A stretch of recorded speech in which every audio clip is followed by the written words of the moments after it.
All right, folks. We're gonna get started here. Let's see. Welcome, ladies and gentlemen.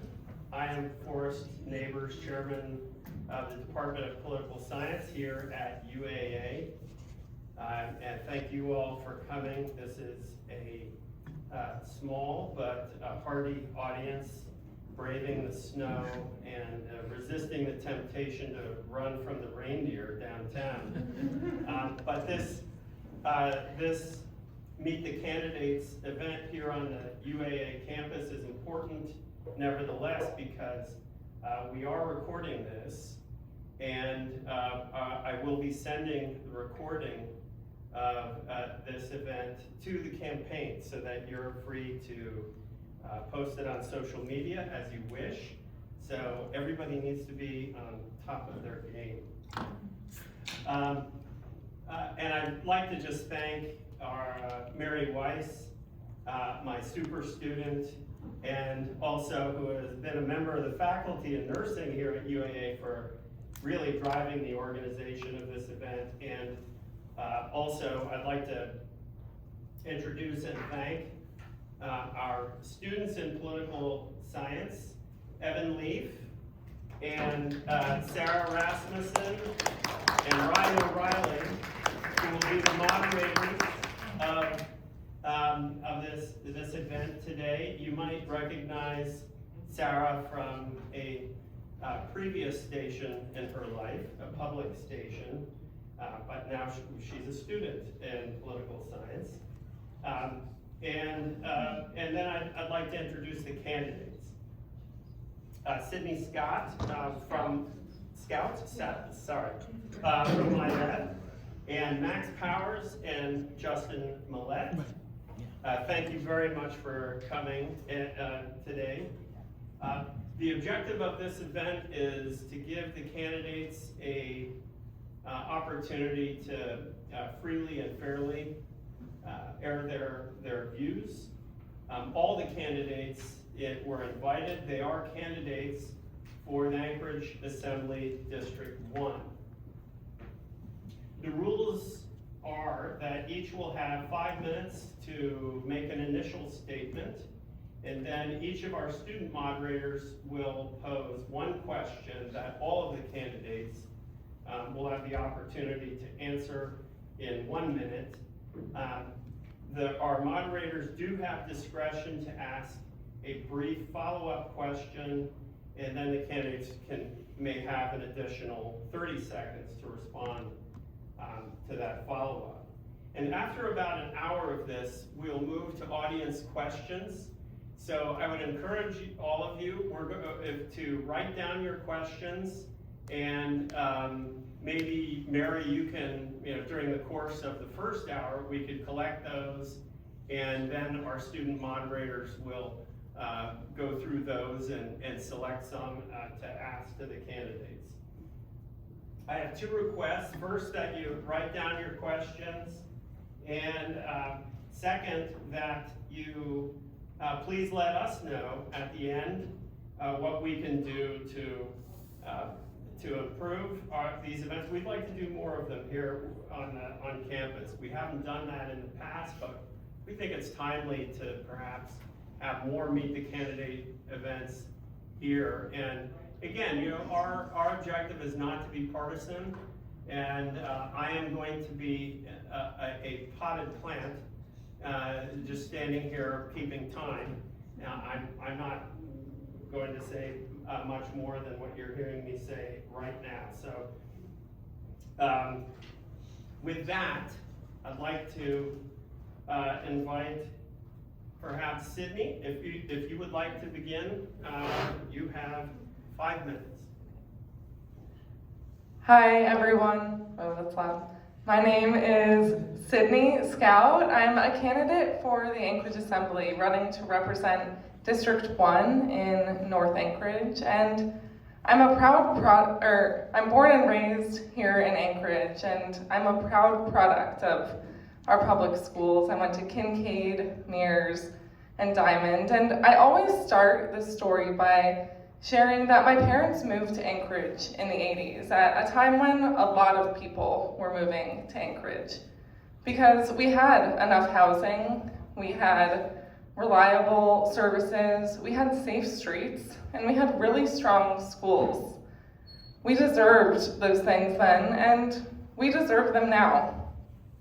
I've been working for my entire career to improve the lives of working families.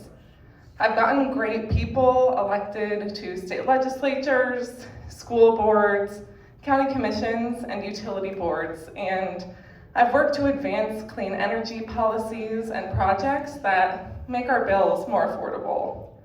I have worked to strengthen consumer and worker protections as the board and former interim director of the Alaska Public Interest Research Group, our only consumer advocacy organization in Alaska. And I've also worked to unionize over a dozen workplaces successfully, including my own. This work brought me across the country, and ultimately it brought me home right here to Anchorage at a time when, of course, we're facing some challenges, but within those I see real opportunities. Through the course of this campaign, we've had thousands of conversations. We've knocked thousands of doors with just me and a team of hardy volunteers, some of them are in the room. We've talked with people at the union halls, at places of business, places of worship. And throughout these conversations, it has been really incredible to hear just how much folks believe in Anchorage, and I believe in Anchorage. As a result of these conversations and of the deep work that I've done in this community and the trust and relationships I've built in my work, I'm proud to be endorsed by many of the elected officials who already represent North Anchorage. I'm endorsed by the Anchorage Assembly members, many Anchorage Assembly members, many Anchorage school board directors, because they want to work with me. And I'm actually the only candidate on this stage who's received any endorsements at all. I am really proud of the work that we've done on this campaign. It's grassroots driven, and it's centered around the needs and motivations of working families. I know that we can win this. We've been working really hard since last summer, and I'm driven by the fact that all of our supporters, all of our endorsers, and me as the candidate, we know that Anchorage deserves to have reliable services. We deserve to have safe streets. We deserve to have enough housing. And we deserve to have strong schools, once again. More than just asking for your vote, I hope that you'll join me in this campaign and continue to do this work after Election Day to build the Anchorage that we want to see. What I've learned through this campaign and through my work in our community is that Anchorage is ready for change. Beyond this, more than just being ready for change, we also know that we have to embrace and preserve and protect what we love about this community already. And I know I love living in Anchorage as it is now. This is my favorite place I've ever lived. And so ballots will go out starting March 17th. They'll be due April 7th. I hope to earn your vote, and I hope that you'll join me to build a better Anchorage for all of us.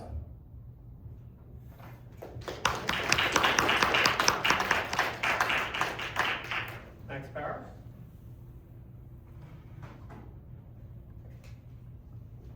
Hello, does this work? Hi everyone, my name is Max Powers, and I just want to start out by saying I am your neighbor, and I just live right over in Fairview, and I love my area that I live in, and I love Anchorage. So a little bit about me before we get into the questions and all, this way you have some background. I was not born and raised here, but the second I got here, I fell in love with Anchorage. Alaska is the oyster, Anchorage is the pearl, and I love being here. I have been working in the tourism industry for about 40 years, and the last 11 years here in Anchorage. and everything from Kenai Fjords tours to many of the hotels, and in all different areas of tourism. I also I'm very community oriented and love working with all the community. I have a community garden. I have been on the board of directors for Rondi, which is going on right now. This morning I was Iditaroding with everyone on the corner of our street. I was the event chair for Rondi for the past 5 years. I've also been on the board of directors for the Anchorage Fairs and Festivals. So I ran the 4th of July parade for 3 years around the park strip.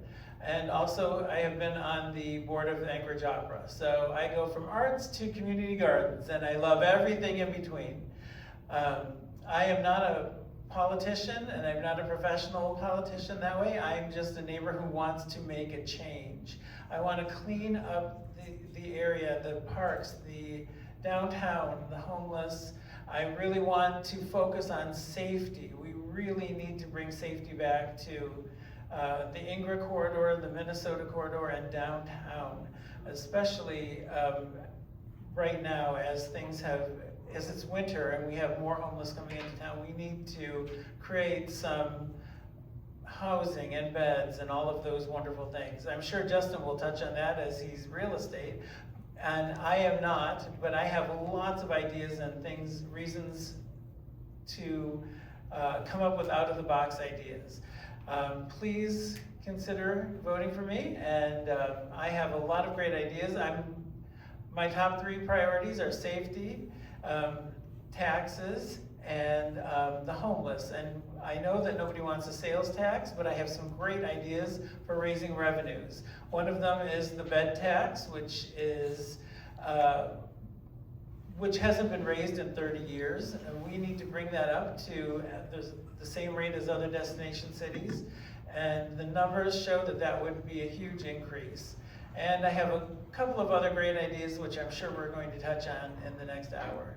So if you have any questions, please give me a call and chat with me. Check out my website, electaneighbor.com, and thank you.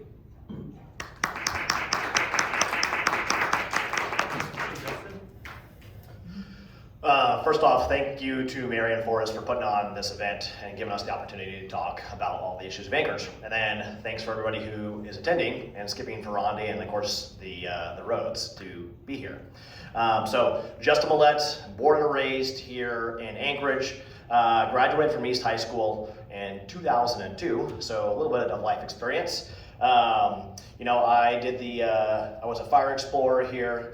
Moved to Fairbanks, Alaska, became a student firefighter up in Fairbanks, and then realized that Fairbanks was too cold. And I did the Alaskan thing, which is I moved out of the state for a few years, and then came back realizing that I really missed Alaska. So, and have been here ever since. I've got a family, my son goes to school here in Anchorage, and and he notices as an 11-year-old some of the issues we have, such as homelessness and drug use in parks and crime and riding his bike down the coastal trail and seeing issues there, right? And these are not the things I want my son to grow up with. I want him to have the same opportunities that I had growing up here in Anchorage, and my parents not having to worry about me when I go outside or ride my bike or hang out with friends. My professional career has led me into a multitude of different facets that most of my adult life has spent in public safety. I spent almost 4 years as a state police officer with the Airport Police and Fire Department. From there, I moved over to the Anchorage Fire Department and spent an entire decade with AFD. And during my tenure, I earned a Medal of Honor with the Anchorage Fire Department for one of the largest casualty and loss of life events in AFD's history. I left AFD and retired at the end of 2020. From then, I have been a business owner, property owner, real estate developer, and here in downtown. So I'm invested in downtown. I see a lot of what happens with our city. I've seen our economy decline. I've seen the lack of policy and even too much policy that's been passed that has had a major issue and really kind of, strangling our business and development community that has created the exodus of a bunch of people out of Alaska, and especially Anchorage. So I want to see that change. I know there's been a lot of frustration with different administrations and assemblies and everything else, right? And I want to see the trust come back into our government. I want to see that people believe in our city again. I want to see the Anchorage Economic Development Corporation, when they do their annual surveys, I want to see the consumer and business index increase in optimism and not decrease year over year. Okay, I'm tired of going to these luncheons and seeing the problems and then the indexes get worse. So I think we need people who are going to be on the assembly, who are, have action-based, not just idea-based, right? Anybody can talk into one of these things and give you ideas, but it comes down to, do they have the work ethic and the drive to get things done? Because that is the harder part of any equation, is not just idea sharing, but it's people who have the drive and work ethic to get stuff done, okay? I have knocked out campaigned every single one of these candidates, and I've only started in December. At the same time, running 3 very successful businesses and running my own campaign. I chose not to chase endorsements because I don't think endorsements matter. I don't need someone else to sell my experience and my background, okay? I think my background, my public safety, my business experience, and all the accolades I've got in the business community from my peers speaks for itself. Like I said, I think my background is great. I think it would be a great addition to the Assembly. I've got a ton of bipartisan support across District 1. I'm sure if you drive downtown or in multiple neighborhoods, you'll see my signs everywhere, and that is for a reason, right? I believe that people need to, play ball with everybody, not just pick party lines, not be endorsed by certain individuals or whatever else, okay? We all have to work together. That's how business world gets it done. We need to come together with ideas and move things forward. Okay, I want to solve homelessness. It's solvable, guys. I just toured the Hope Center yesterday. They have a 90% success rate of getting people out of addiction and homelessness in their program. And they've had to fight tooth and nail with the Assembly and they take $0 from you, $0 from the muni. That's wild. You know how much money we spend on homelessness? And this organization is the only soup kitchen, women's shelter, and one of the only job trainings for our homeless and addiction community. And the amount of stories I heard of people that come from addiction and homelessness now are buying condos, buying cars, and are passionate about the jobs they do. 10 seconds. It's amazing. So District 1 Assembly, MilletForAlaska.com, TikTok, Facebook, Instagram.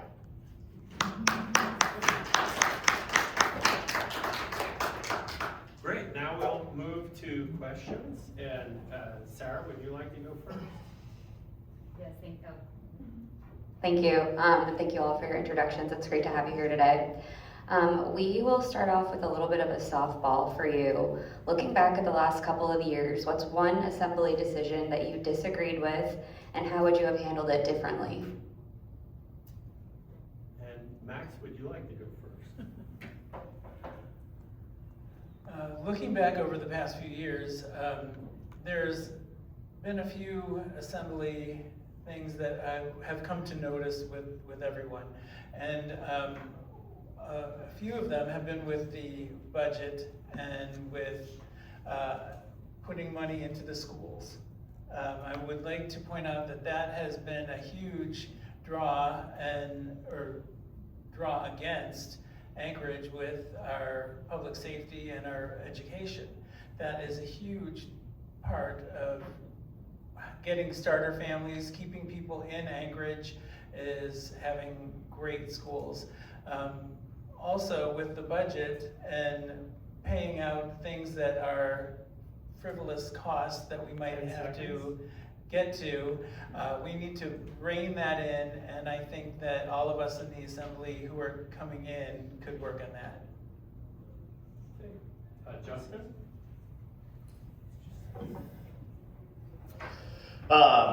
Yeah, it's a great question. I have not been paying attention to politics. I've been running a lot of businesses, and so just coming out of the world into politics and paying more attention, which I've had this conversation with a lot of people.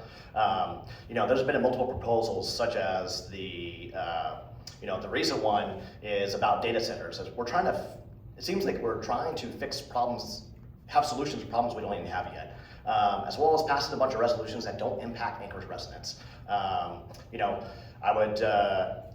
need to find some more information on the exact actual policy, but I think we passed too many that have really regulated too much of our industries. Sydney? Yeah, the Anchorage Assembly introduced a policy that I was really strongly in support of last year, late last year, which was to propose a tax on short-term rentals in our community. We are facing real challenges in our housing market right now where we have, it's a very basic economic situation. The supply is less than demand. We don't have enough housing here in Anchorage, and right now there's no limit on how many short-term rentals somebody can own or manage, and we're not collecting extra taxes from these, despite the fact that they cause harm to our economy. They take housing off the market for long-term residents, for renters here in Anchorage, and so I wish that they had moved forward with that proposal. Okay, Evan. Testing. Hello. All of you live in District 1, one of the oldest and most historic parts of the town. What motivated you to run for assembly and represent your neighborhood? Justin?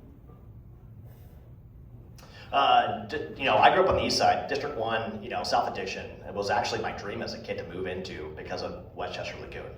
I had the opportunity to move into the district in 2018, and after being in downtown, being with the fire department and seeing the decline and, being part of Holy Family Church in downtown and everything, and seeing the amount of issues and the more boarded up windows we've had, as well as doing redevelopment in downtown and seeing the issues the developers and builders face with the muni has really opened my eyes, and that's what kind of pushed me into running and to help change things. Sydney? Yeah, I shared the dream of moving to South Addition and was really lucky to find affordable housing in my neighborhood. I live in the Safe Haven Housing Cooperative. I was able to buy a 2-bedroom for $165,000 back in 2021. I am motivated to run for the Anchorage Assembly to represent this area not because I see it as decrepit, broken down, boarded up, because I see it emerging and thriving and rebuilding, and I see amazing opportunity in our neighborhood. We have amazing, huge community events in the winter, in the summer. I go outside my door and I can't not see somebody that I'm friendly with. I love our tight-knit community. I feel very deeply connected to my community. I feel motivated by the vision of our community and would be proud to represent North Anchorage on the Assembly. So let me first say Yagali Da. So thank you to all of the Dena'ina people that we are stewarding of your homeland. We moved into Fairview, and I fell in love with the neighborhood, the people, the entire history of the area, and I want to make it safer and cleaner and more wonderful, and I want to grow the neighborhoods, and that's what made me want to run for assembly. We need to clean up the Ingra corridor. We need to clean up the parks. We need to have more community gardens, and we need to not make a 4-lane highway that just goes through Anchorage and goes on to the Glen. Let's bring people into the neighborhoods and see how great they are. We live there, and we want to show it to everyone, and I would be proud to help accomplish that in North Anchorage. Okay, Ryan. Thank you, and thank you all for being here. Nationally, violent property crimes are decreasing. However, in 2025, the Anchorage Police Department reported an increase in violent property crimes. This increase comes after Anchorage Police Department operating budgets have increased over the last 3 years by about $15 million. How would you seek to bridge those divides suggested by the correlation in increasing crime and increasing police department budgets? Sydney? This is an interesting question, thank you. I think it all comes back to having enough housing, social services, strong safety net in our community. We, of course, need to fund our public safety professionals, but as you can see by this question, that's not the entire equation.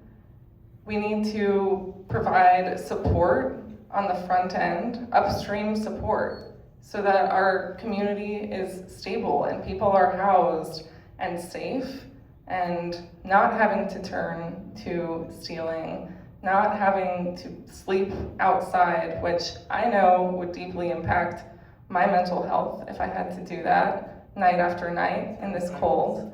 So yeah, I think this question speaks to the fact that we have to fund our public safety professionals. I'm proud to be endorsed by the Firefighters Union, but that's not the whole picture.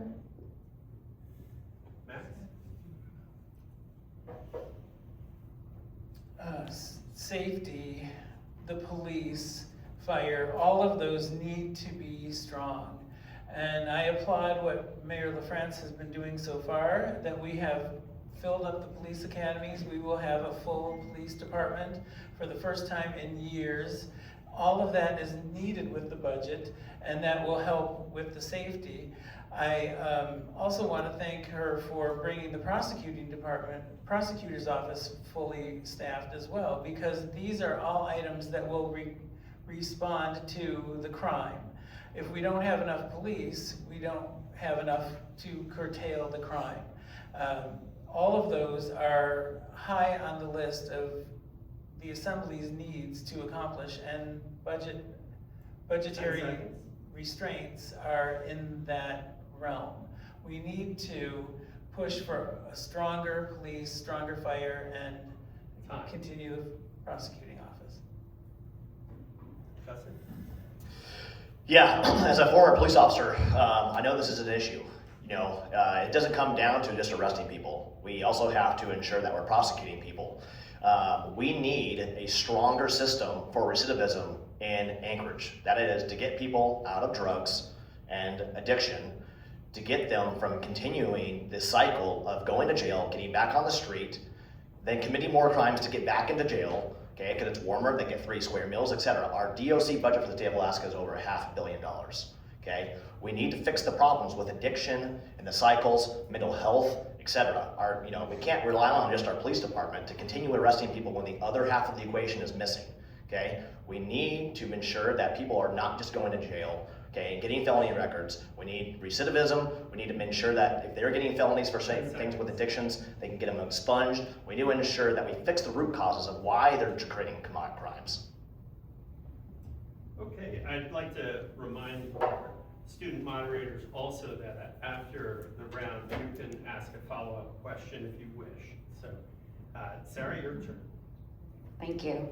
Over the last few years, Anchorage has spent hundreds of millions of dollars on addressing homelessness. I have kids who attended Kincaid Elementary last year, and we had a homeless individual trespassing on school property. My kids now attend Aquarian Charter School, and we have also experienced homelessness in very close proximity to their school. So when it comes to homelessness, what do you think the city should use as a real measure of progress? And what timeline do you believe is achievable? Hey, Max. Well, there's no perfect solution to homelessness. There's just no way to stop that instantly, but we need to, I do believe in housing and all of those wonderful things, but I think we need to vet our homeless before we put them in just rooms. I don't believe in just housing first. We need to have beds for mental awareness, we need to have beds for drug addiction, but we need to make sure that that's where the people need to be or want to be. Putting an addict into a hotel room and letting them stay there for the night doesn't do any good because they're on the street the next day. We need to come up with some type of housing that will work, whether it's tiny housing or camps that we create. I don't have the solution, but I'm glad to listen, and I'm out of the box thinking with homeless. Okay, Justin?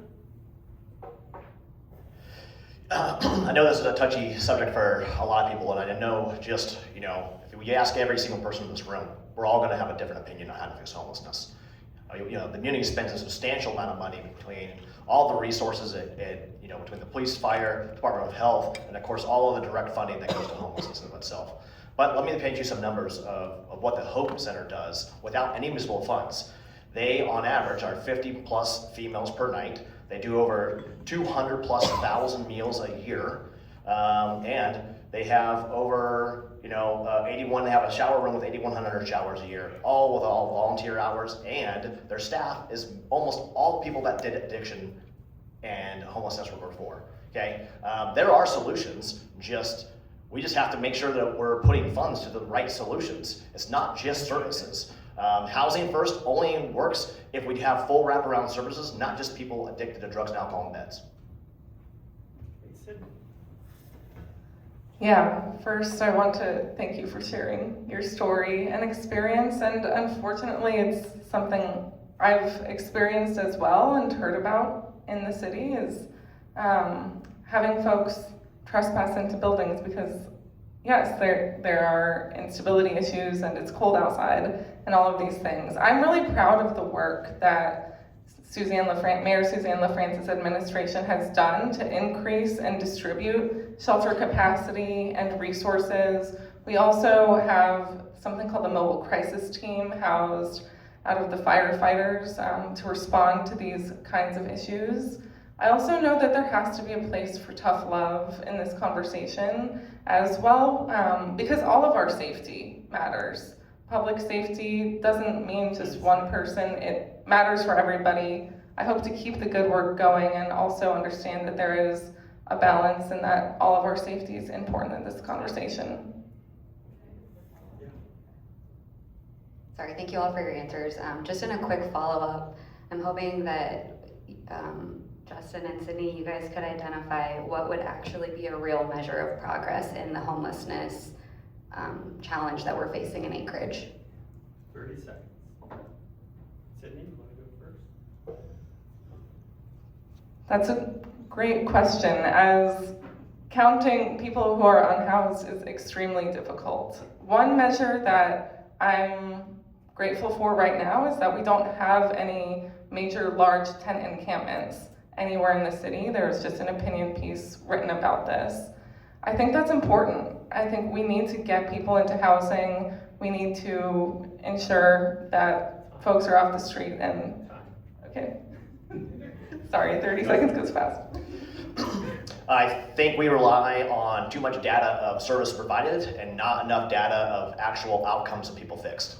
Okay, I'm a pragmatic person. I believe in data, right? Just because you house someone overnight doesn't mean that their outcome is going to be better the next year. Okay, I want to see, our services actually equate to people being off of addiction and out of homelessness for good, not just for a night or 30 days or 6 months. That's the outcome we should be achieving.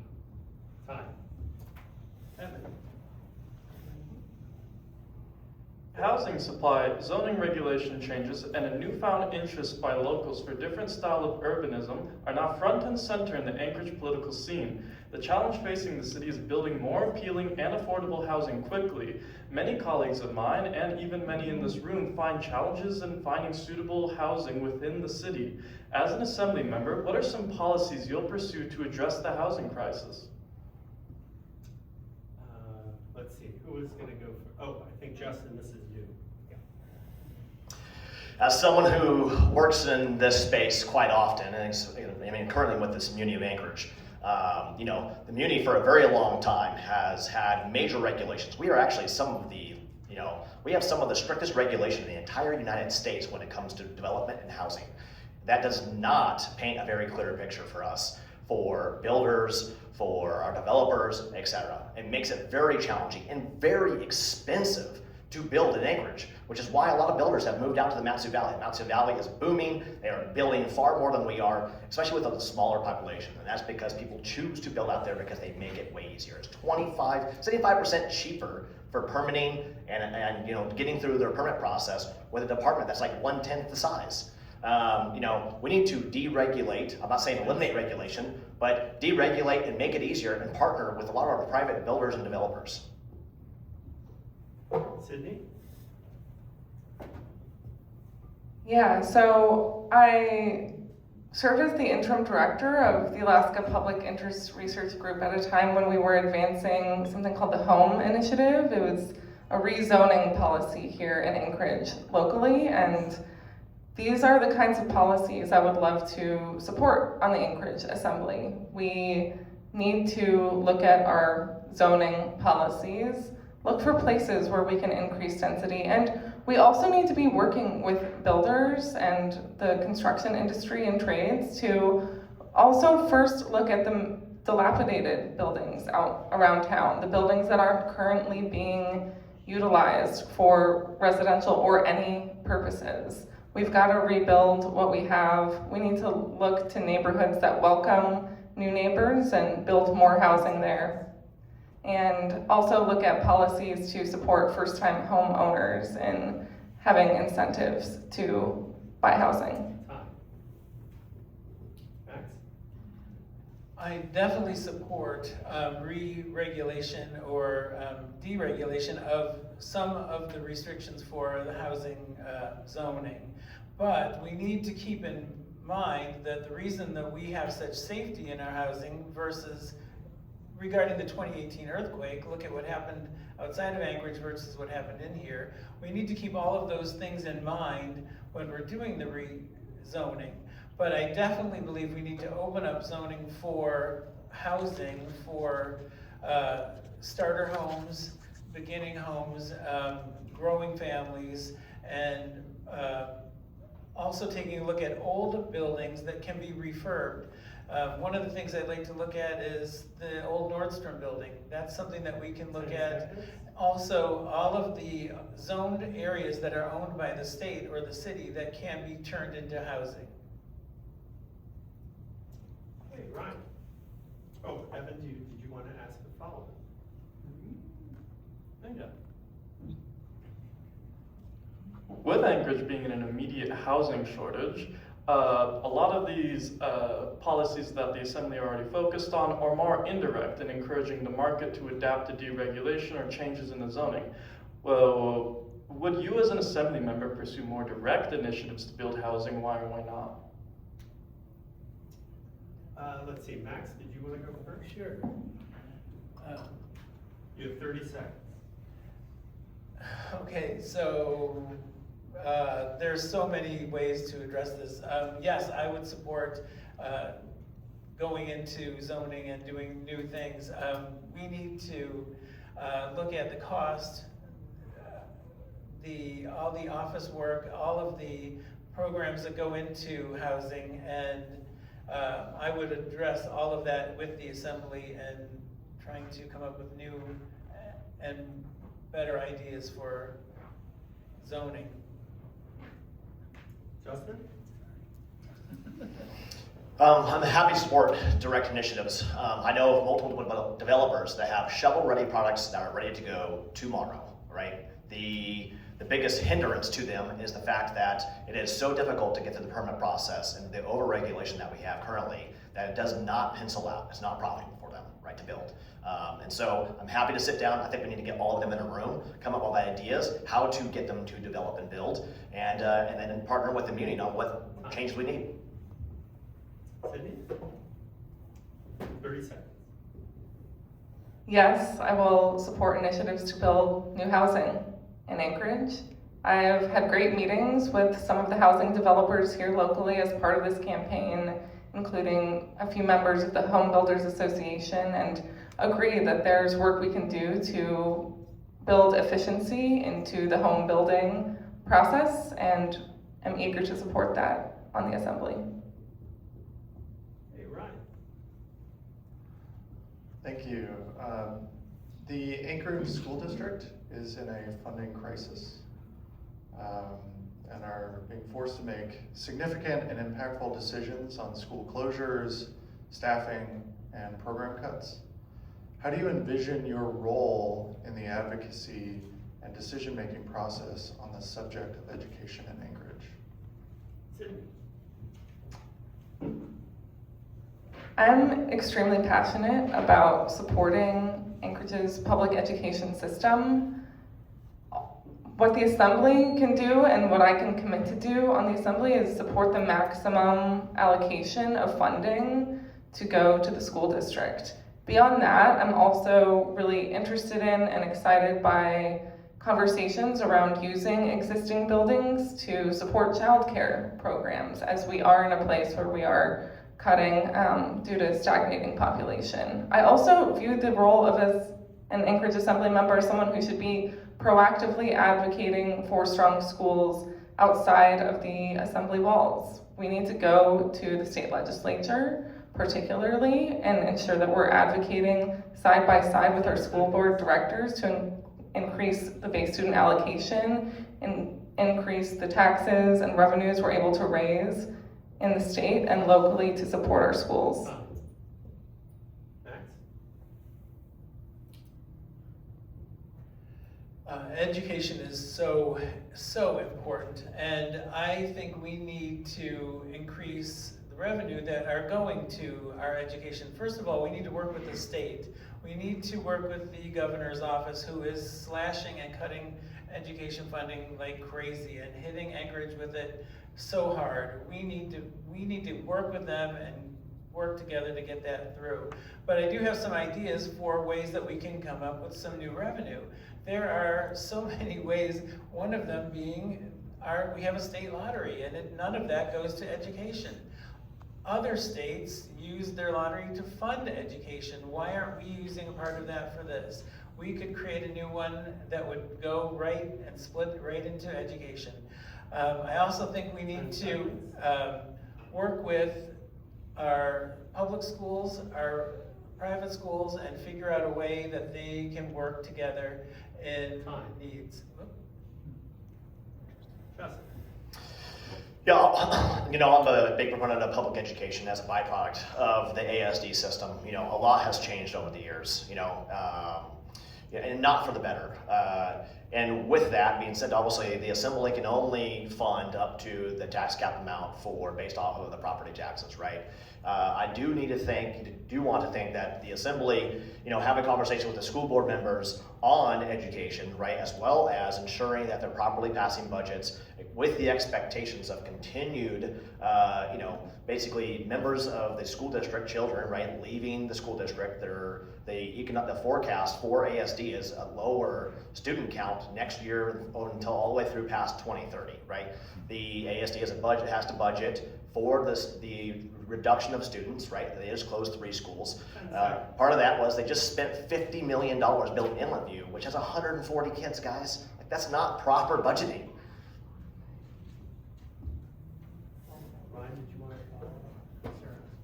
follow? We're gonna Sarah's got a follow. Since I came up and this is kind of my forte, the state legislature, state resources are extremely limited and new taxes are also very unpopular politically in Juneau.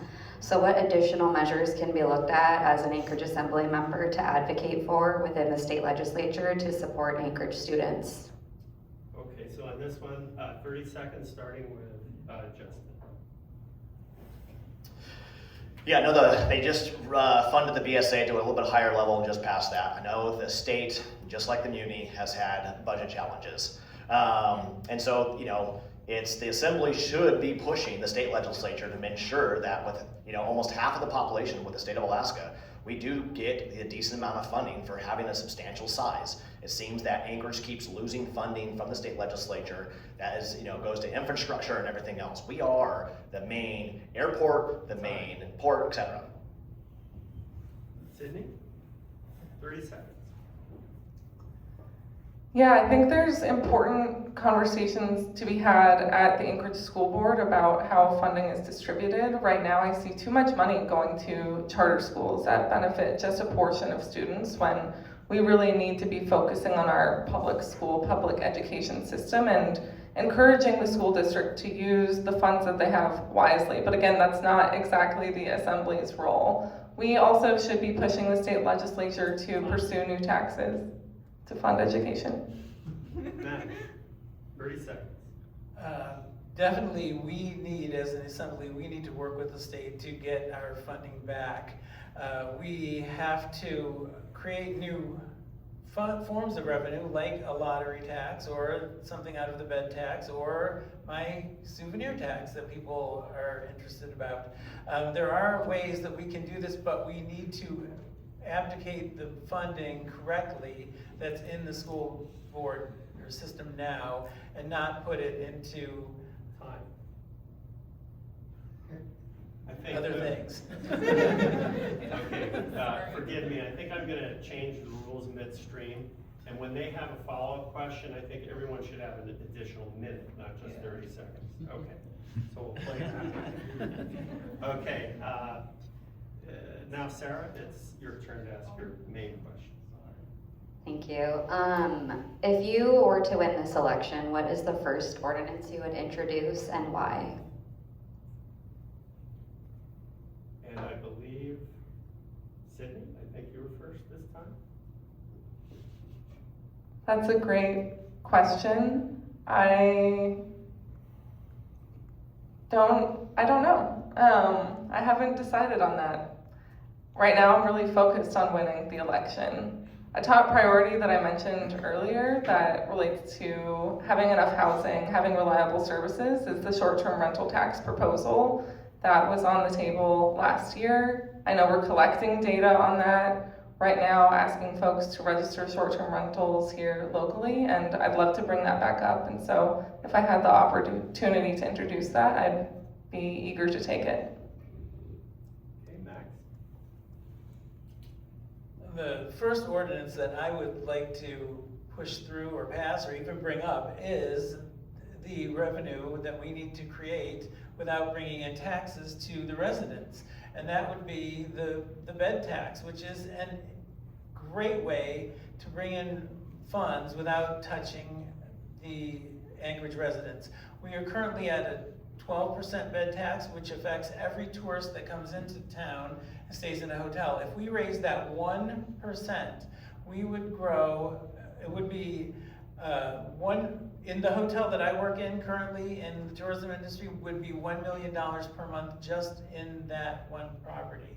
The tax is lower than any other city that's a destination city, and it would not affect residents at all, and it would just help increase the public works and the services that the tourists are using when they're in our town. We need to get back from the tourists who are coming. We can also do that with other taxes. I'm going to change the seal back to the original one.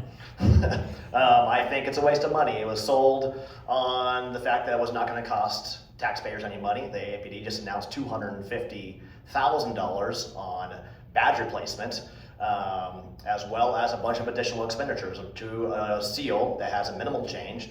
It lacked public process, and I think it, when a time we're on a fiscal cliff, to spend a substantial amount of money for a minor seal change is a waste of the Assembly's time. It's a waste of the taxpayer dollars. I would love to just change it back. We'll deal with that later. Let's start working on real issues that are impacting Anchorage residents instead of placating on things that do not matter. Okay, follow-up questions? No? Okay, so Evan. The federal government, led by the Trump administration, has pursued policies to involve itself in law enforcement within the city of Anchorage. This represents itself most infamously in the Trump administration's controversial ICE enforcement policies.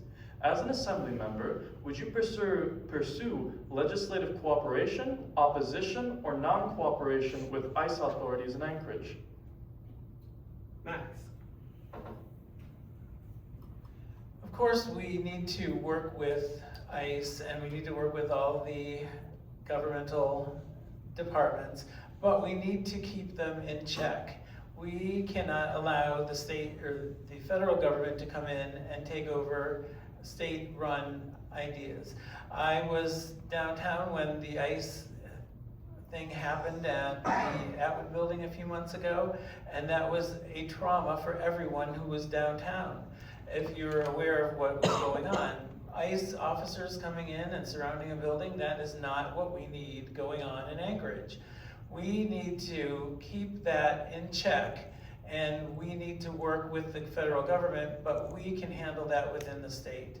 We do not need to have federal officers coming in and taking over things that are running smoothly here already. And I think we need to keep them in line. Time. Justin. Knowing a lot of federal law enforcement officers currently in the FBI, DEA, et cetera, our Anchorage Police Department has a fantastic cooperating relationship with a lot of the federal entities. I don't think the Assembly has any weight to weigh on any federal law enforcement capabilities. I think we depend a lot on federal dollars of enforcement of laws, as well as the need, especially with the growing budget of APD, to count on our additional, federal police officers and, organizations that are going to help us enforce the law, such as drugs, whatever else. I think the Assembly should concentrate on issues here at home and in issues that are going to impact the Anchorage residents, such as local crime, homelessness, and our local economy. Yeah. Sydney. I will be very clear. I do not support ICE having a presence in our communities. I do not support local law enforcement cooperating with ICE. The Anchorage Assembly negotiates the contract and oversees Anchorage Police Department, and I will oppose them cooperating with ICE. Follow-up questions? Okay, Ryan. Thank you. Outdoor deaths, while slightly decreased last year, have been on a significant rise in Anchorage over the last 3 years. How would you seek to address outdoor deaths specifically? Justin, I think you're. Yeah, outdoor deaths is, it shouldn't be allowed, right? We had 235 less beds this winter than we did last winter. We had 5 homeless deaths last month, or just not last month, January, right? We're leaving our vulnerable behind because we're not fixing issues, right? Providing services and not, providing basics with addiction and homelessness and just putting a roof over people's heads is not creating the environment we've been. Okay, we've been doing the same thing for a very long time, funding organizations that doing the exact same stuff while not paying attention to organizations who are doing great work and not giving them any funding. Like I said, I toured the Hope Center yesterday. They get no funding, and they've changed so many lives and gotten people off the street. And so I would love to see more of that. We need to get people out of the cold, right? 235 reduction in winter beds from last year to this year is, guys, this is insane. Thanks. Sydney. Yeah, outdoor deaths are, again, I agree, they're unacceptable in our community and something we may see a higher risk of as we continue to experience more extreme weather events and drastic changes in temperatures as a result of our changing climate and environment. I want to keep the good work of our current administration moving forward, where we're expanding shelter capacity throughout the city. We also need to look at where unhoused folks go in the daytime. We need to look at more opportunities for warming shelters. That's something I've heard discussed downtown. And we need to continue investing in service providers and then also unlock the housing market so that there's more affordable housing for folks who are transitioning out of being unhoused. Max? Police foot patrol, the Anchorage Safety Patrol, the Downtown Partnership, all of these things are things that we need to continue so that we don't see outdoor deaths in downtown. There was one right next to my building just a few months ago, and the person was there for 2 days. So this is something that's unacceptable. we need to increase the traffic that our police are doing police have a great range in the summer on bikes and foot patrol, but they need to do that during the winter as well. You can't just have a drive-by and nobody looking at our population that's on the streets. Outdoor deaths are something that we see every year, and it's something that's unacceptable, and we need to push through our police force and safety patrol to watch for that. Okay, follow-up question? Okay, Sarah. So Anchorage has a tax cap that was established in 1983. In order to raise revenues, as some of you have noted, the cap would likely need to be raised. So what level do you support raising the tax cap to? Sydney. That's a great question. I know that the tax cap right now really limits us. Over 60% of our budget right now comes from property tax revenue, and I believe that we need to raise the tax cap. I don't have a super specific number for you right now, but broadly I do support raising it, and within these conversations it's really important for me to do my research, have conversations with the community, and also from inside the assembly talking with the staff there and really learning the details about the impacts of all of the different tax cap amounts. So I don't want to commit to just one at this time, but I am in support of raising it and extremely in support of diversifying the funding that the muni is able to work with in our budget, so it's not just property taxes. Max? I do not know the actual tax cap right now as well. I do support that it needs to go back or go up, because we can't continue to cap when we don't have enough money to run the city. I am aware that something that has been in from that long ago needs to be revisited and increased exponentially, because we are in a funding crisis. But I also think we need to do things like our home assessments that everyone just had. That needs to happen on an every other year basis, or much more frequently. You can't just hit people after 10 years of not having an assessment. Everyone is frantically running around with their new tax adjustments, and that's hitting the city hard.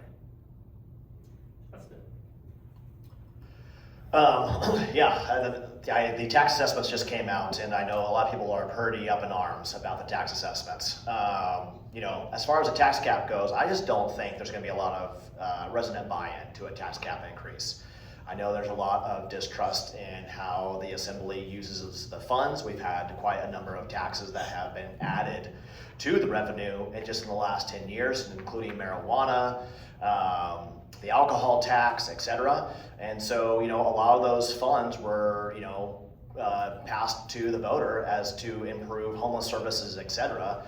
$2 million this last week just went to ASD, and of course, a bunch of those things are now funding general fund items. So, I think we need to ensure that, we get the trust back in the government and create a plan in order to tell and sell something to the voters on increase in tax cap. Okay, Ed? No, Ryan has a follow-up. Oh,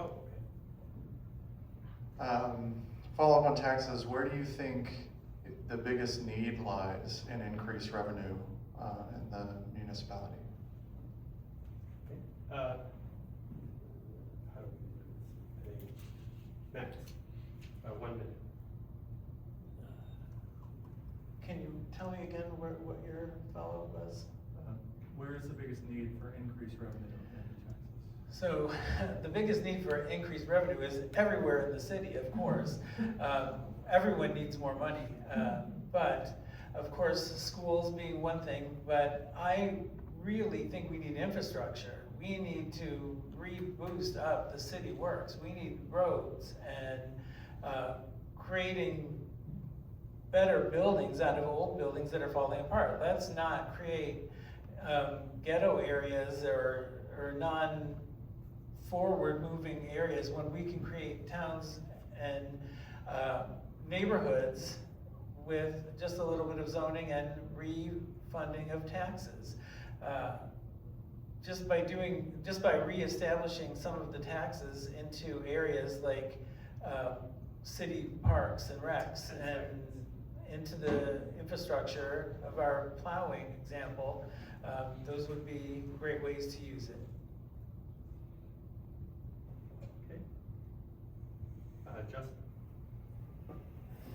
I think we need to invest in our downtown more. Our downtown has been struggling for a very long time. It is the economic engine of our city. And if our downtown gets better, it's got an economic effect and growth effect to every single neighborhood across the city. It drives all of our tourism, it drives all of our business growth, it drives our economic growth, our ports down there. The amount of revenue our downtown generates is substantial, and we have been neglecting it for a very, very long time. Matter of fact, it's probably the reason why most of you don't go downtown. The ADC puts out stuff every year, and the sentiment of downtown business owners is terrible. It is more than 70% of the businesses in downtown do not think they have an economic forecast that is optimistic, right? We need to change that. We need to reinvest in our city, and especially the downtown business district, because that is our engine. My funding priority with new taxes or revenue would be to fully fund our public safety work that's required in the city. Right now, our firefighters are, the national standard for firefighters is 4 people to a truck. Right now, we're working with 3. The contract that our firefighters have has a minimum, I believe it's 50 plus hours per week before you get overtime. We have huge rates of turnover and trouble recruiting folks because our work is just not competitive. We're not paying the workers the wages and the benefits that they deserve. And so that's my top priority, public safety, and particularly fully funding our firefighters, who also house our mobile crisis team, which helps to address and stabilize folks who are unhoused and on the street and experiencing crises.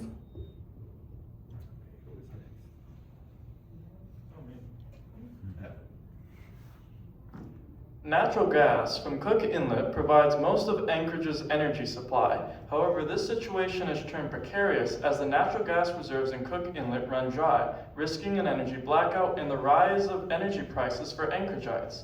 Considering the reliance the city of Anchorage has on burning natural gas, a contributor to climate change and a depleting finite resource, do you find it valuable for the municipality of Anchorage to invest in green energy projects or institute policies to respond to the South Central energy crisis?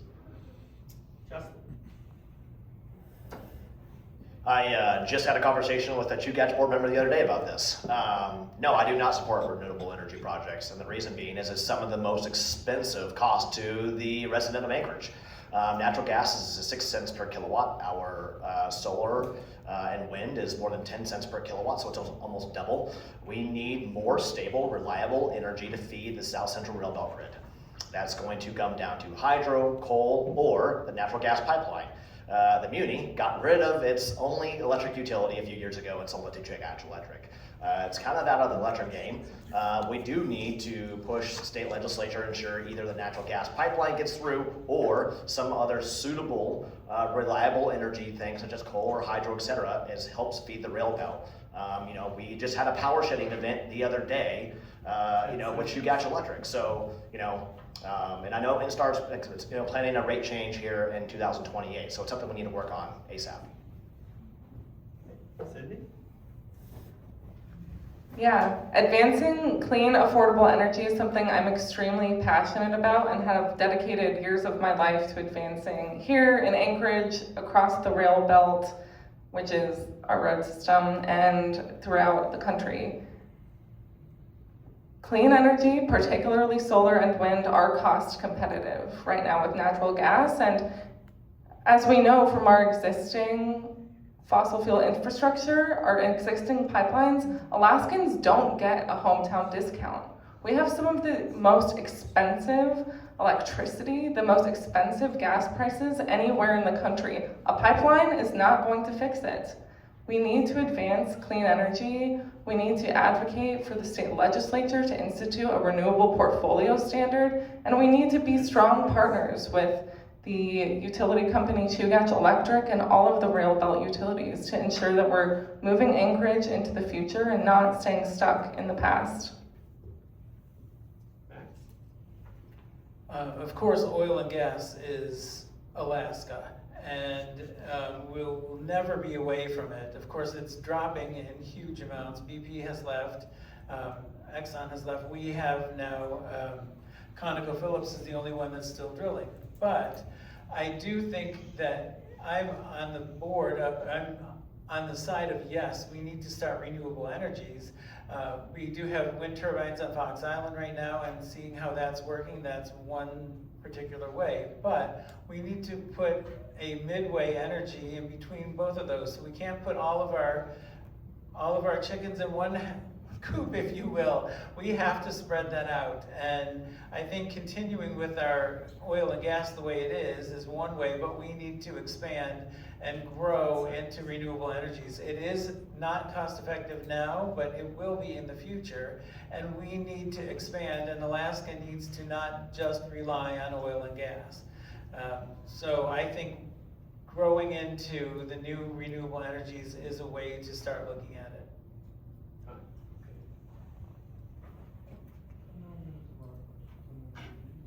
How would you like it?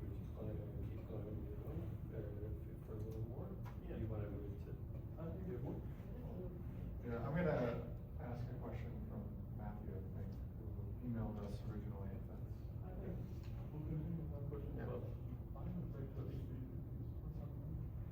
That's a great idea. Sorry, we're doing this on the fly. We're gonna take a 5-minute break so that our students can kind of review your questions. And I'd also encourage you to keep sending them to us. And because we still have about 50 more minutes. I think our candidates have, they would welcome a 5-minute break, I might guess.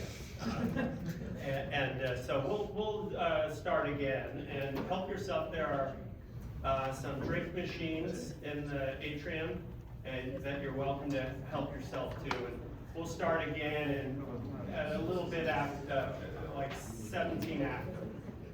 There we are. We are back, and we're moving to audience your questions now. And we'll begin with Ryan, and on the moderator side, and on the candidate side, Sydney. So Ryan, fire away. Thank you. In January and February, large snow berms made driving difficult, and pedestrians were forced to walk in the street. What policy, budget, or oversight would you pursue as an assembly member to address this issue? Thank you for this question. I am one of those pedestrians oftentimes walking in the streets. I love to not use my car whenever possible, and so I know exactly what you're talking about. We need to ensure that our snowplow team has the resources, training, and support that they need to incorporate the best practices around plowing sidewalks. I think there's lots of creative solutions we can consider as well that exist in other places. There was a proposal a while back in Fairview to melt down a lot of the snow, because one of the problems here and the reasons we have berms is because snow storage is a huge challenge, and as we continue to have record snowfall, we have to address that. So yeah, I think everything should be on the table, but we really need to support the workers who are doing the job and expand our capacity to do this. Max? So snow fighters are one of my big things. I love those guys that go out and clean out the bus stops and the crosswalks. That is so important. We need to fund those groups because a lot of them are volunteers. And we need to make sure that we clear up with the snow plows. Now that Mayor LaFrance has most of the plows working from the past administration, we just need to figure out snow dumps. We have huge parkland space where we could put snow and get it off of our streets so that we have berms. We take away the berms. But as long as we can still have groups that are going out to do the snow fighting and clearing the bus stops, and we don't block them in as soon as they clear a spot, that is a really important group of people to have. And I think we need to focus on our community outreach for snow removal. Justin? It's always perplexed me on why every single year we have to reinvent snow removal and why it's a mayoral issue every single election. It's not like Anchorage just started snowfall only on mayoral races, right? Or in December. You know, as a business person, we have policies, procedures, proper budgeting in place for normal tasks such as snow removal. So I think that you know, we need to get the assembly members together, get a committee together, figure out how to effectively move forward on snow removal so it's not a political ping pong ball every single election cycle, right? We have an entire department as well as a person that manages the entire street maintenance division. Snow removal should just be a standard thing that happens in Anchorage, and if there's more than standard snowfall, we have a backup, you know, contractors and system in place to get it all done. This should not be an annual reinvention or political issue. Good, Sarah. You want to follow? Yeah. How, if at all, would you address pedestrian safety year-round? Okay, Max? Pedestrian safety needs to be enforced by the police, the safety department, and all of those. You can't just close your eyes to people jaywalking if they're just doing it downtown or somewhere else. We have deaths every year on Ingram because people are running across the street. We need to put up signs directing them to the tunnel. We need to get trails that go from the tunnel to the sidewalks, but we need to stop people running across the streets and jaywalking. The only way to do that is with law enforcement. When we see police driving up and down Ingram or Minnesota and people running across and them not doing anything about it, that is something we need to bring to the forefront.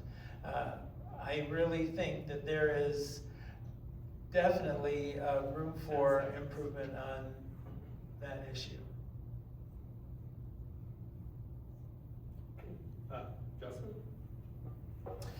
Pedestrian safety is a big issue. Part of it just comes from, especially annually, right, with snow removal, right? Sidewalks. I mean, if you go around to a lot of the sidewalks, you know, downtown's great. Anchorage Downtown Partnership does all the snow removal for a ton of the sidewalks in downtown. But if you go to a lot of other parts of town, the sidewalks are not passable, right? People in wheelchairs can't get by them, you know, and they're just, it's unfortunate, right? Brings us back to the whole conversation about, hey, why don't we have proper policies in place to get snow removal complete?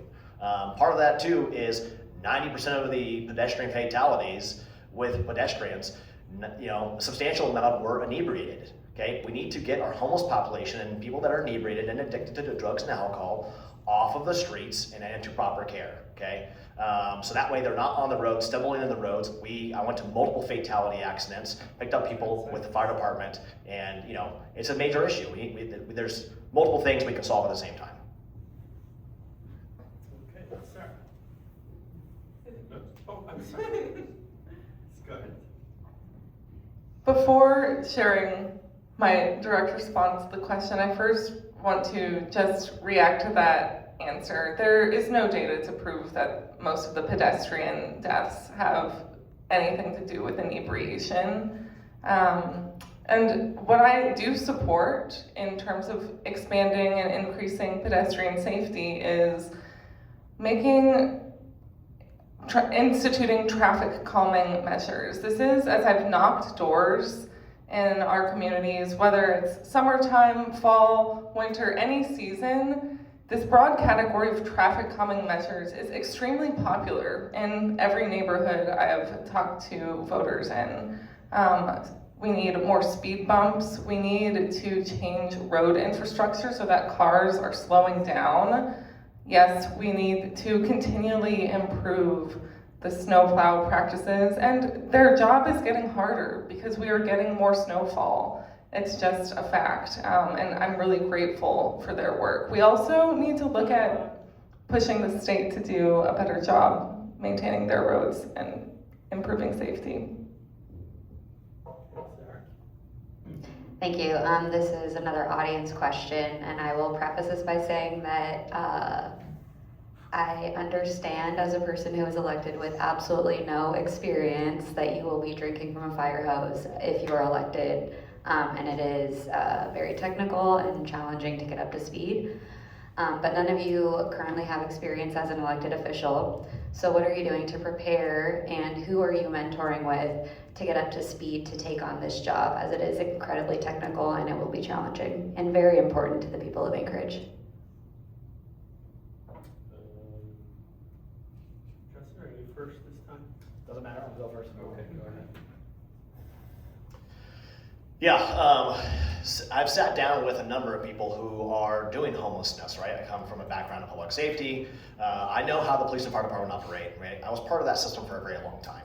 You know, yes, they need 4-packs, but at the same time, they've also put in a ton of BLS ambulances because of just our non-emergency transports. You know, working with the builders, developers, a bunch of the issues that are going on in our town, the quality of life stuff that's happening, right? Our affordable housing, our public safety, the homelessness, etc. It's having conversations with all these people to create actual solutions. So that way we can have an end goal, right? As well as not just talking to a microphone, but get stuff done, because that's what we need. Sydney? Before deciding to run for this position, I attended community council meetings of all 11 community councils in North Anchorage because I wanted to be sure that I really wanted to sign up for this job. These candidate forums and the public speaking and, you know, the flashy stuff is really fun, but this kind of work is often very administrative and maybe even boring.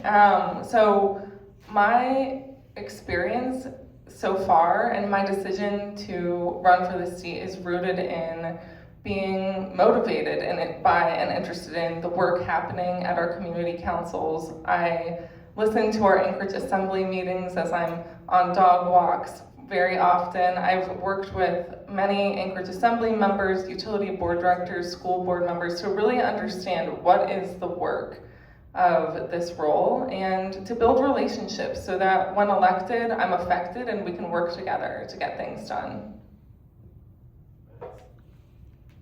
So I am not looking towards anyone who is currently on the assembly because I'm here to hear from my neighbors, from my constituents, from my co-Anchorage residents.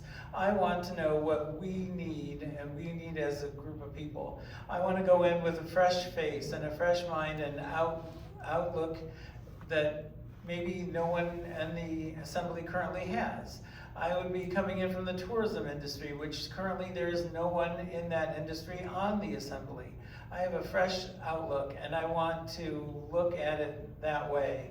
I understand the amount of work that it's going to take. I look at all of the assembly calendar and I've been watching that, so I know what's about to hit me, and I am up for the challenge. I work in the hotel industry, so I work 80 hours a week sometimes, and I am willing to work with the city in that same capacity.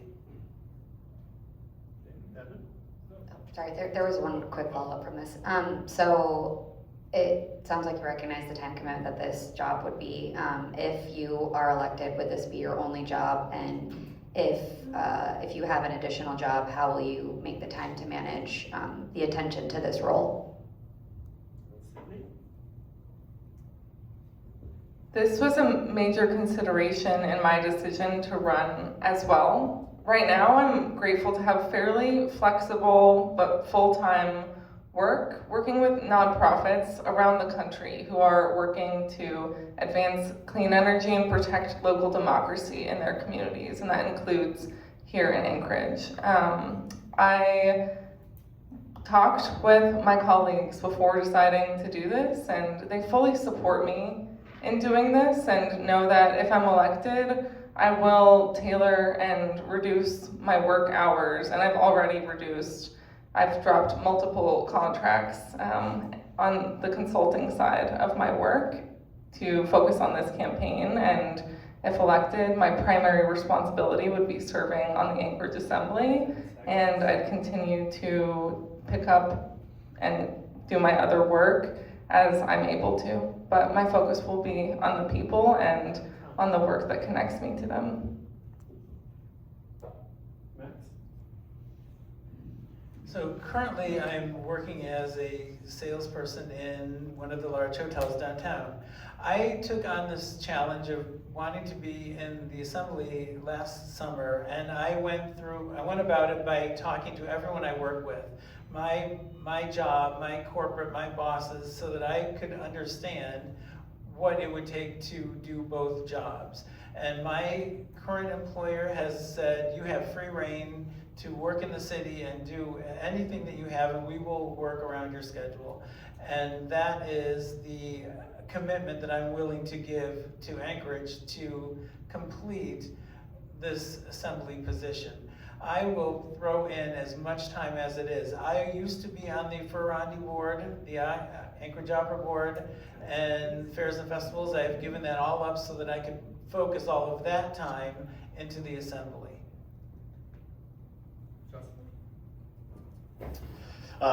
Yeah, I work for myself, so my schedule is very dependent upon client needs, etc. I also have multiple individuals who work for me who are able to fill my position should I have to step away to any meetings, etc. They're already doing it on this campaign trail. I've been very successful. I put in 30, 40 hours a week on the campaign while still successfully managing 3 successful businesses. So, and that is because I have the properly trained staff who are able to anytime fill in for me if it is needed. So the assembly won't be my only job. I'll still continue what I'm doing now, but my goal is to push Anchorage forward, bring a new face to the city, right? Bring a ton of experience to the Anchorage Assembly that has not been there in a long time. And then of course, relationships, background, and hopefully bring the economy back, so.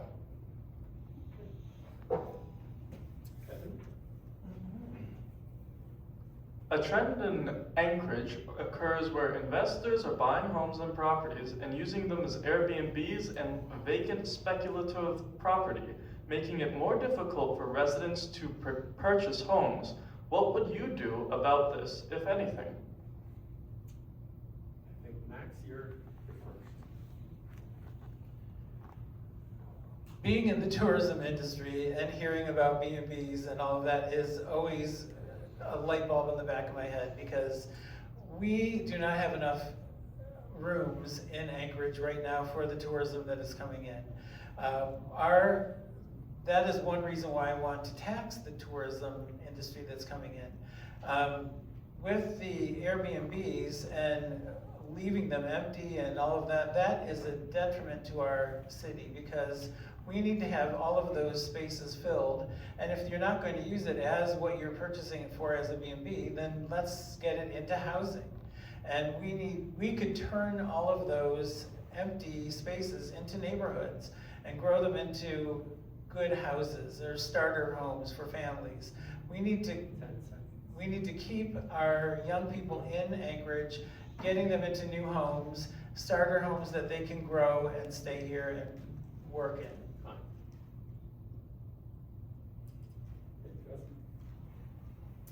Yeah, someone who works in this space and has a lot of data points attached to this, Max made a very valid point. The hotel industry has remained pretty flat for rooms with our growing tourism industry. Secondly, there's been a lot of conversation about Airbnbs and pulling housing away. New York already did this, and they reduced 19,000 Airbnbs. They didn't see a influx of available housing and rentals. There's been multiple conversations about this. We peaked in 2003. Since 2003, we've had a massive decline of Airbnbs available in Anchorage. Working in the real estate industry, we haven't seen a lot of rentals increase. We haven't seen a lot of housing for sale increase with that as well.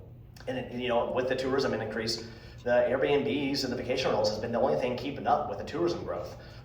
So to say it's an economic, detriment to Anchorage, I think is pretty unfair and really not based by any data, just an opinion. Okay, Sydney? I've stated before that a top priority for me, if elected, would be to increase and propose increasing taxes on short-term rentals in Anchorage. There is data to back up they're taking housing off the market, and I think it's important to also share that the perspective I bring to the Assembly is, as someone who's grown up in a working class family here in Anchorage, is a working person myself, is deeply rooted in the community, and that's the lens I'll make the decisions through on the Assembly. I think it's important to name that one of my opponents owns and operates dozens of Airbnbs in our community and announced his campaign when the short-term rental tax was proposed. It's obvious the perspective that will be brought and that there's a real drive to make personal profit through this role. Okay. Did you want to follow up? Okay, Brian? Thank you. Anchorage is in a severe childcare or daycare crisis. Families are struggling to afford care, to get into preschool programs. What, if anything, would you do to address this issue?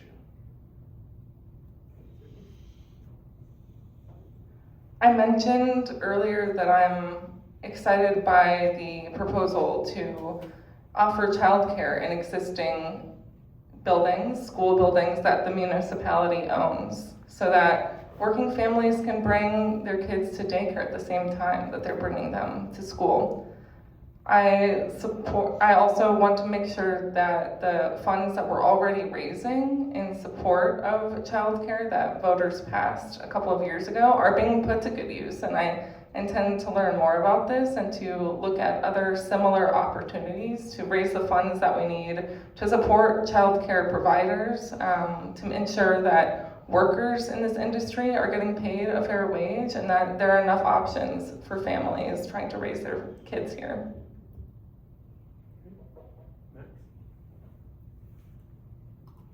Childcare is not just a problem here in Anchorage, that is a nationwide problem.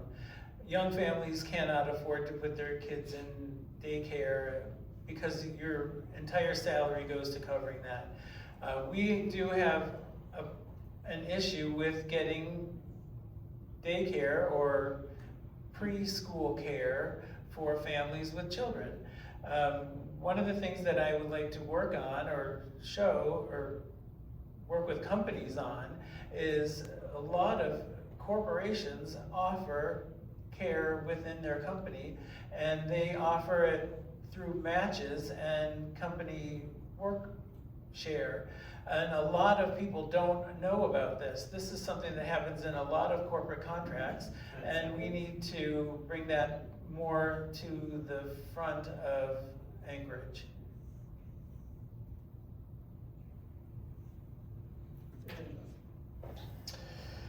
Daycare's an issue. Our working population is a significant issue in Anchorage. The cost of goods and services has substantially increased with the reduction of our working population. As someone who employs people, the wages and benefits that, as a business employer that we have to pay people is, along with healthcare expenses, is getting very expensive. And of course, the only way for these daycare facilities to take a profit is to increase the cost of their service to include daycare. There have been a number of providers that have closed within the last 12 to 18 months, and that's because of the labor shortages. People are leaving Alaska, right? And the forecast is our working population is going to continue to leave. We have to create a better quality of life in Anchorage to get our working population to stay, right, and bring and attract new people in order to open these daycares and fill them with people who are going to be able to have labor in there.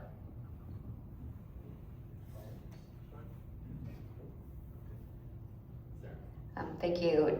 Would you support an ordinance to direct education funding, ensuring that it's spent on teachers and students and not more administration within an ASD?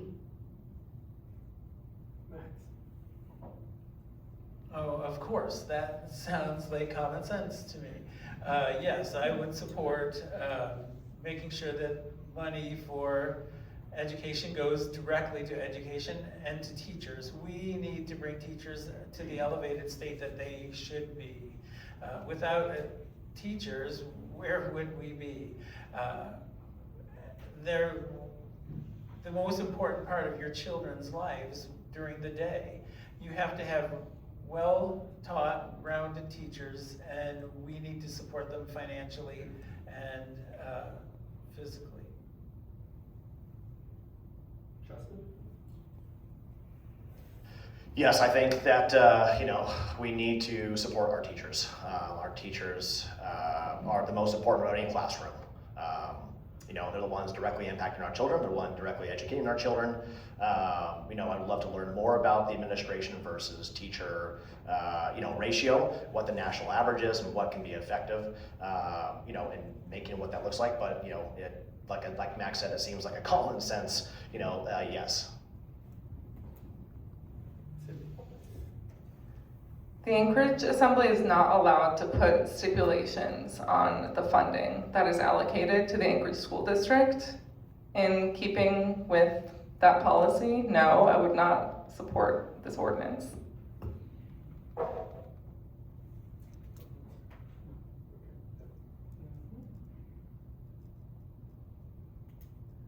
Property taxes have been the backbone of funding for the municipality of Anchorage, yet the budgets are strained, and the state has not funded the municipality for several years. Do you believe the time has come for a sales tax or any other tax? Why or why not? Please explain.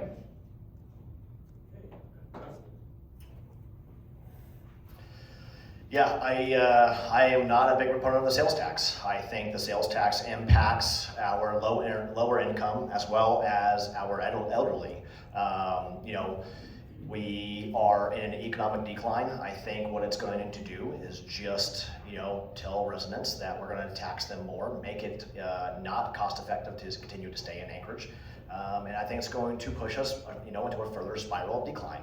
I would love to talk, tax revenue from the growth of our city, not to continue to add in another sales tax or sin tax or additional or tax cap increase to the existing population that is, that has been leaving. So I'm not in support of a sales tax.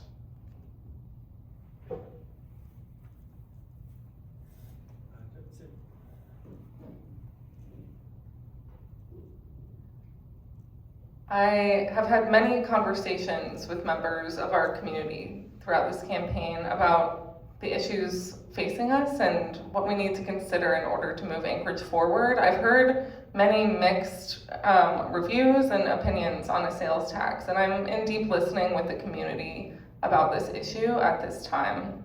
I know that we need to diversify our revenue, and I feel much more interested in and excited by the possibility of a state income tax.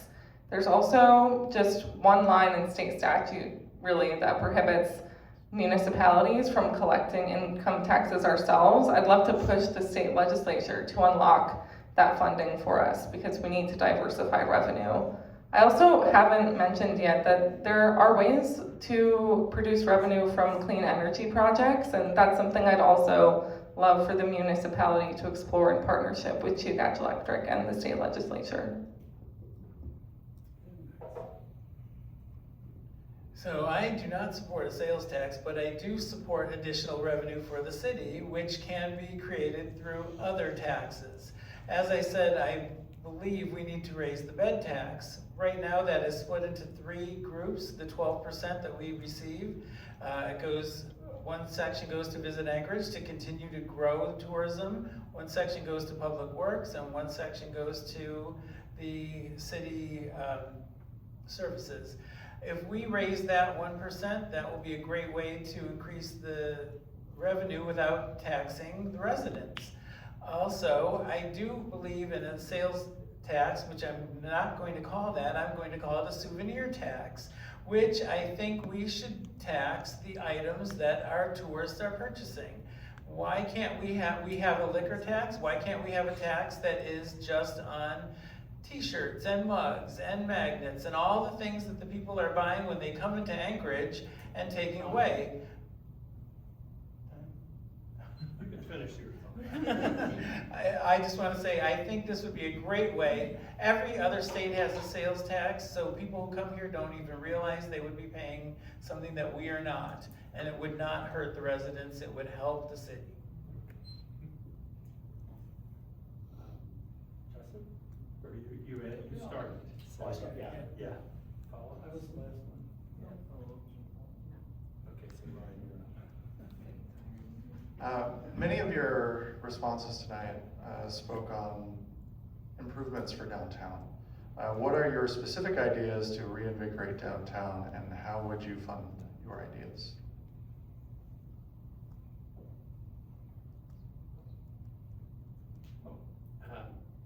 You can tell I'm fading. So I think, Justin, you were first, yeah. As somebody who's doing redevelopment in downtown currently, I had a great interview with Bill Pop, former president of the AEDC, and something that came to light that he said that really struck with me was that we have more parking lots in downtown than we did in the 70s, because we tore down a bunch of their buildings. That is not the city that we want to paint. We need to work with private landowners. We need to work with a lot of the existing buildings that are sitting empty. PPG Paints off of Gamble just closed on the 28th, and Fairview area. So, we needed to work with public-private partnerships on how we're going to move this needle forward. And I talked a lot about the code changes, et cetera. Sydney. Yeah, we definitely have some room to grow in downtown Anchorage. And I think a big part of this is that there just aren't that many people downtown. I lived on 8th and D. I rented an apartment there and loved living downtown, but it's pretty quiet unless it's a weekend like this where we have a big event like Ferrandi and the Iditarod. I think we need to build more housing and redevelop some of our existing vacant buildings into housing downtown so that we have residents there year-round who are utilizing the businesses and bringing other people into the community. I also have had great meetings also with AEDC, Visit Anchorage, the Anchorage Downtown Partnership, and there's an existing plan, it's called the Choose Anchorage Plan, about revitalizing downtown, and this is something I've read and would be really eager to implement in my role in the Anchorage Assembly. Downtown is a great part of Anchorage. I love downtown, and even when you walk past and there's homeless people, okay, it's a city, we have that, we'll deal with it, but we need to revitalize. We have the Nordstrom building that could become a Native Arts Center. We could turn that into a Pike's Place, if you will, with shops and crafts. We have the Town Square Park with a little revitalization and turning that into an arts area. We can make downtown vibrant. We just need to rechannel some of the funding. We need to get some private works in there. And I think if we opened up just an example of the Nordstrom building and made it a Native Arts Center with shops and crafts and ran that year round, that would be a reason for people to come downtown. Revitalizing the Sunset Mall and the Sunshine Mall and all of those areas, those are in the middle of tourist spots which we could revitalize and turn around downtown. Okay, Sarah. All right, I think this is the last audience question that I have for you. Currently, 1 in 9 jobs in Anchorage are related to tourism. How would you support the tourism industry workers or the industry as a whole? Sydney.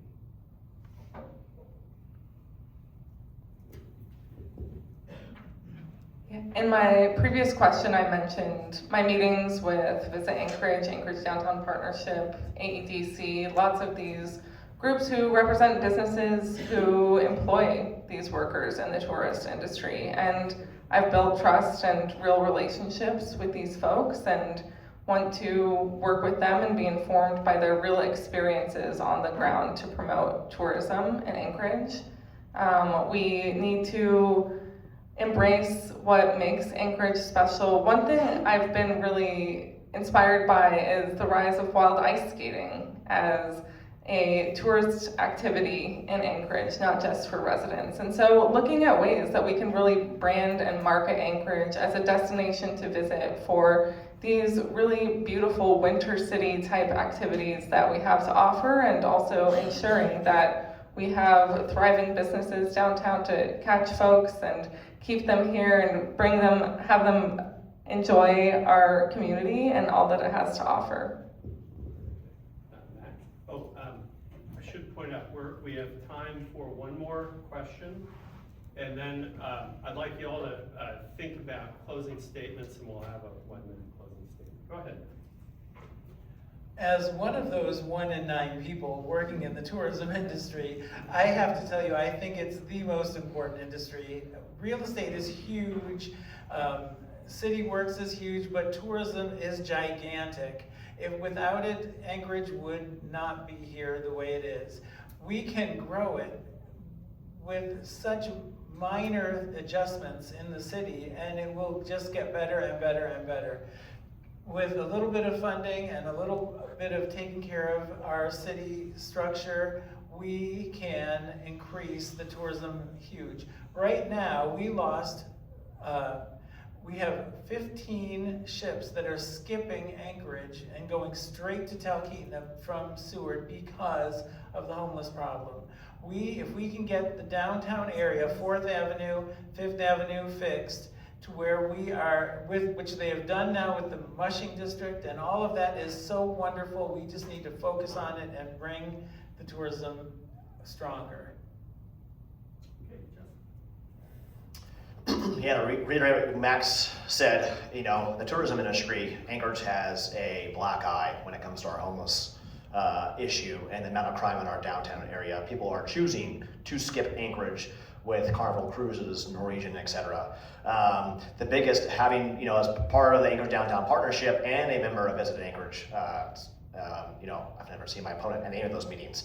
But it's workforce housing. We hire a bunch of J1 visa people, and it's labor. They have no housing to put them in. They have no labor to hire workers here with the massive increase in summer tourism. And that is the biggest issue, is that I hear all of them. Labor and workforce housing are the two biggest issues that impact our local tourism, especially in the summertime. We need to work on those two things, cleaning up our downtown in order to get over the international and national black eye of Anchorage being a not safe city. Last question. Food deserts are a common problem across Anchorage, especially amongst localities that primarily walk, where the distance to the closest food provider or grocer could be miles away. UAA is woefully short on near-campus food options. Many students, especially those who live on campus, walk to Providence to get coffee, or walk to Fred Meyer's on the Seward Highway just to acquire groceries. Would you consider any initiatives or policies to make food more available and within walking distance, especially in food deserts like our campus? And Max. It is a terrible shame that we have lost so many food establishments, citing the cars on Gamble. That has created a huge food desert in a lower income area, and those people have nowhere to go. But the People Mover, thankfully, has added routes, which allows them to move to the cars or Fred Meyer on Benson and Northern Lights. Of course, I would definitely support increased food areas or shops, if you will, to areas with more people, such as UAA. We could work together with one of the large food companies to bring in funded grocery or food establishments that would work with all of the people in that area. Yeah, the Cars Gamble was a massive issue for Anchorage. You know, that should have been a very proactive activity. That store closed due to high crime and homelessness around it, which is, like Max said, impacting a low-income neighborhood who is a lot of, you know, foot traffic and bicycle traffic in order to get pharmacy and grocery. The other big issue that is impacting Anchorage is retail theft. I mean, I'm sure you all have been to a Cars or Fred Meyer's and seen not only armed security, but how much product is now locked up, okay? Like I said, not only do we have a black eye on tourism, we also have a black eye on the national, retail world, okay? People know we have a homeless and retail theft issue and crime issue in Anchorage. You want big box stores to come to Anchorage? We have to solve that, because no matter if it's a Class A space, we have the vehicle and vehicle traffic and pedestrian traffic. They don't want to come because they know it's not safe. They have a retail theft issue.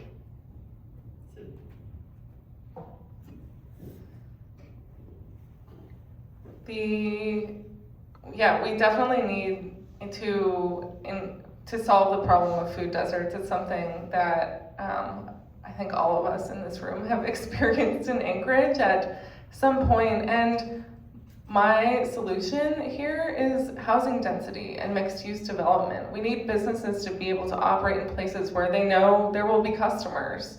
We also can work to expand our public transit system and infrastructure so that it's easier to get on a bus and go to the store for folks who don't own cars or simply don't want to drive.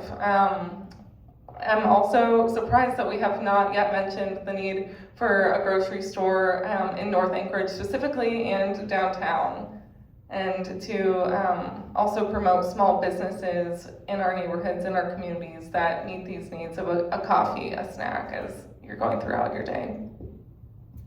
Okay, now we'd like to give the candidates a minute to make closing statements. Justin, would you like to go first, please? Sure. Thanks everybody, like I said, for bearing the snow and coming to this debate. I think that you saw a lot of different opinions. I think I hope that you obviously saw through all the answers on experience and actual answers on solutions. And like I said, you can find me on Let for Alaska on Facebook, Instagram, TikTok. I'll have a bunch more videos. You'll see a bunch of information about my visits to different community places like the Hope Center and talk about all these things. I'm actively going and meeting people and reporting a lot with all the places I visit, and I look forward to getting your vote on the campaign. And ballots come out March 17th, due back by April 7th at 8 p.m.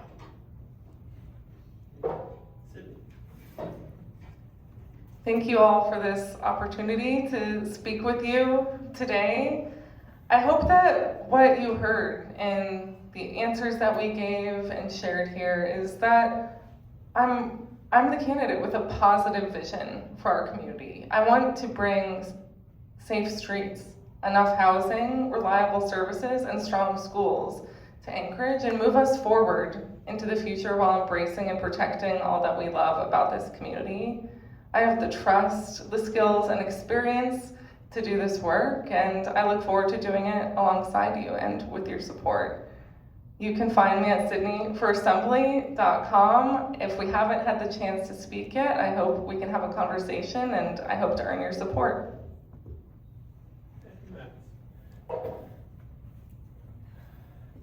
So let me just start by saying, Chinan in the Denina, thank you for letting me talk to you all this afternoon. And I just want to let you know that I am here as a fresh face, a non-politician who wants to make a change and loves Anchorage. I moved here 10 years ago, and I've said before, I moved here for a job. I stayed because of the people. I love it here. And my passion is Anchorage, the tourism, the people, and my love of Alaska. And I am here to work with all of you to increase our city wealth with people and our knowledge. So if there's anything I can do, please stop by and say hello. Look at me at electaneighbor.com. And I am here as your neighbor just to say, let's work together and fix Anchorage. I'm not one of the people who are in here from working with anyone else ahead of me. I want to go in free and clear and with ear of my neighbors, and that's what I'm doing, and that's why I want to run for assembly. All right, well, ladies and gentlemen, I'd like to just thank the candidates for a civil and informative event. And you, the audience, for braving the weather. And last but not least, my students who did a great job. And I have to say, forgive me if I brag just a little bit. You know, we've all been to lots of campaign events in Anchorage and seen them on TV. And I wish they were all moderated the way that our students just moderated this Meet the Candidates event. And this has encouraged me to do this again. So maybe for other assembly districts where we can continue this discussion, municipal policy, and moving into our statewide elections this fall. So please do pass on your comments to us and let us know how we can do this better. I think we're going to do this again in 2 weeks. Lord willing, and the river don't rise in Arts 150. So thank you again, and have a great day. Don't forget to vote on April 7th.